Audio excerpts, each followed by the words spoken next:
Hello everybody, this is Your Life, My Hands. Welcome back to my kitchen. And today I actually have a really special episode. I'm kind of excited about this one. So I was wandering my way through Walmart the other day and I was thinking, what could I make for food? I got work coming up, this and that. And I was like, I have an idea. I had one leftover potato from the potato soup that I did not use. And I also had the onion. And I decided, you know what? I'm going to do something that's going to take way too long, but will probably be the ultimate breakfast food. So, to start with, real simple, we're going to get these potatoes baked. If you don't know how I bake these potatoes normally, you haven't seen my previous video, and really, what's wrong with you? But these are going to be put in the oven at 400.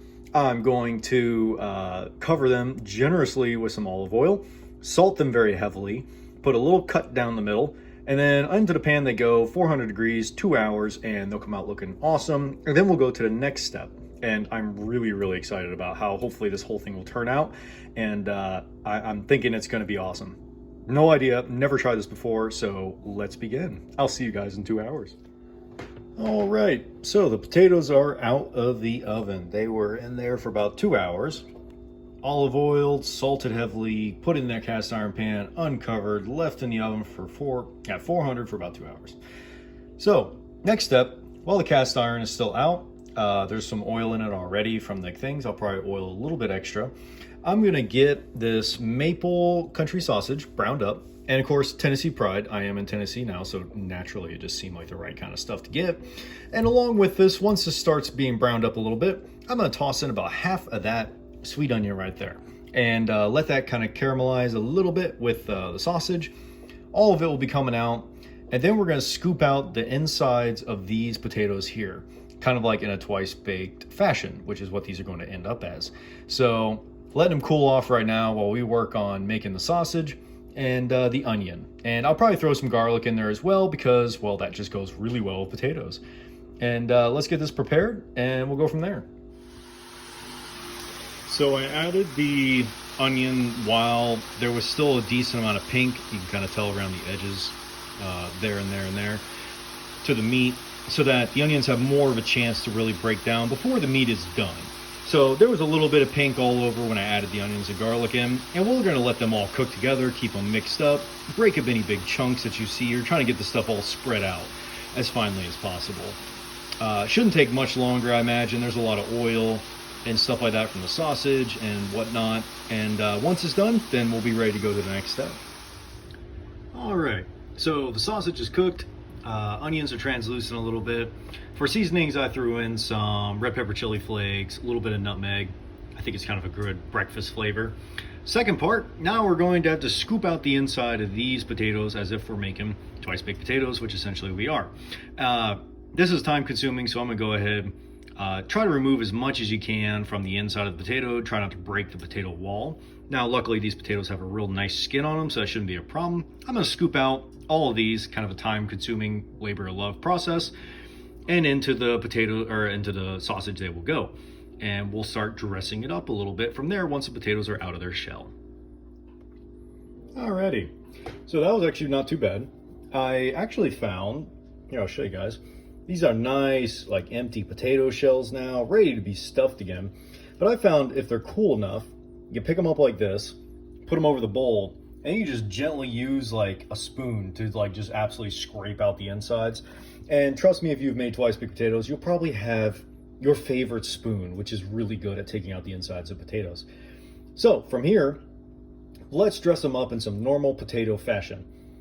I'm talking black pepper, some butter, sour cream. I got some sharp cheddar cheese right there. Chives, whatever else you think you could throw into a twice baked potato, that's what's going to be going into it. So let's get this all mixed up into the most delicious goop that you've ever had, and it's going to be awesome. And so what are you left with? Well, you're left with what looks like slop. That, however, is amazing. I just had a bite of it. You have a little bit of spiciness from red bell peppers, or red pepper flakes. You have some pepper flavor, like I used a bunch of coarse ground pepper in it.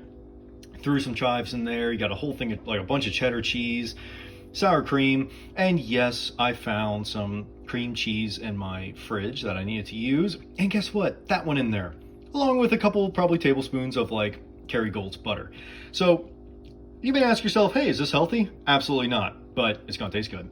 So we're left with this and a shell. You do the math on what's about to happen next. I'm gonna get these guys all stuffed up, and then we're gonna go to the special part, and we're gonna rebake them afterwards. So, I'm sure you've heard about eye bread, or toad in a hole, or something along those lines of an egg fried in something, or cooked in something. I present to you twice baked breakfast potatoes with eggs in them. So you got breakfast sausage, you got potatoes, you got sour cream, you got all the good stuff in there that everyone loves. Crack an egg in it, and I'm gonna cook these at 350 until the eggs are done. This is probably totally unnecessary, but it seemed like a really cool idea. Now that I'm looking at them, they're really pretty. Side note, if you're actually gonna try this, which I don't know why you would, it's a lot of work. Labor of love for presentation, I'd have no idea. But if you're gonna try this, please use small eggs, because I got the extra large from Eggland's Best, and it's very hard to contain them within the shell. So a lot of them like spilled out the sides, but that's totally okay. I'm gonna pepper them, dash them with a little bit of salt. Into the oven they're gonna go for however long it takes. And some may ask, well, what are you gonna do with the rest of the filling? Are you kidding me? This is like the best mashed potatoes you're ever gonna eat in your entire life. So yeah, I got a couple different meals. I'm hoping these come out all right. It's going to be my ultimate breakfast food. All the different stuff you would eat for breakfast in one neat little package. Let's hope they come out all right. Well, behold. They're kind of incredible, I'm not gonna lie, just by looks alone. So, a little bit difficult cooking them. I basically cooked them until the whites stopped jiggling. Now, as you can tell, there's a little bit of like dark yolk color there, but it's really solid. So I know that the egg is cooked, in fact. Probably would need a knife in order to cut it.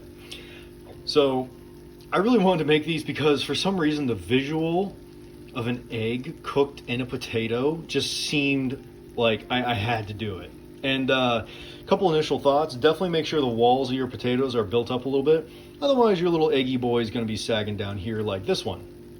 So that one's kind of a loss on looks, but I mean, like they're just incredible looking. I will say the eggs kind of have a skin on them a little bit, and when broken into, they're a little soft, but when mixed up with the potato, they're going to be just fine. So, I mean, just really, I don't know, it's kind of like it was an experiment, and I, for one, am 100% down with it. I love experimentation, stuff like this. So these are going to be all mixed up probably before you eat them, but like I wanted this visual. This looks so cool. Like this is like ultimately like breakfast food, or what breakfast food could be. This one I don't mind tearing into because it kind of broke apart. So the yolk is definitely well done, which is expected when you're baking these kind of things, but easily breaks up with a knife, and it's going to be like all mixed up into this potato, and boom, there you go. I mean, like twice baked potato, the skin on it's incredible, the egg is going to be all mixed up in there, and it's ready to go. I just, like I said, this visual was stuck in my mind and I had to try it. I love it. I mean, I could just tell you that this is going to be just fine here. In fact, yeah, this is definitely not a proper eating utensil. Maybe don't use like a sharp knife when you're trying to eat something, but I want to try it. It's also rather hot. I mean, it did just come out of the oven.